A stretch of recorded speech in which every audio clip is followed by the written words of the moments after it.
2024ற்கான தேவ பெந்தகோஸ்தே சபையின் ஓய்வு நாள் பாடசாலை பாடநூல் தரம் 8 பாடம் 5 வஸ்தியும் எஸ்தரும். எஸ்தர் 1ஆம் அதிகாரம் 2ஆம் அதிகாரம். பொருளடக்கம். அகாஸ்வேரு ராஜா செய்த விருந்து. வஸ்தியின் விருந்து. வஸ்தியின் கீழ்ப்படியாமை. வஸ்தியை ராஜா புறக்கணித்து தள்ளியது. வஸ்திக்கு பதிலாக வேறொரு ராஜஸ்திரியை தேர்ந்தெடுப்பதற்கான திட்டம்.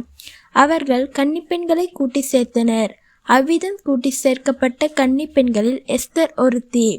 எஸ்தர் எகேயா இடத்தில் ஒப்புவிக்கப்பட்டாள். எஸ்தருடைய கீழ்ப்படிதல். எல்லா பெண்களுக்கும் சுத்திகரிக்கப்பட்டனர்.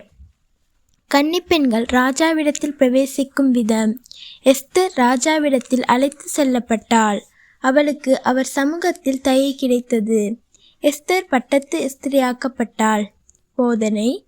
வஸ்தி ராஜாவிற்கு கீழ்ப்படியாமற் போனது அவள் தனது மேலான அந்தஸ்தை இழக்கும்படி செய்தது. நாம் நம் ராஜாவாகிய இயேசுவிற்கு கீழ்ப்படியாதிருந்தும் அதன் மூலம் அவருடைய ஆசீர்வாதங்களை நஷ்டப்படுத்தக்கூடாது. மனப்பாடம். நீதிமொழிகள் 31ஆம் அதிகாரம் 30-31 வசனங்கள்.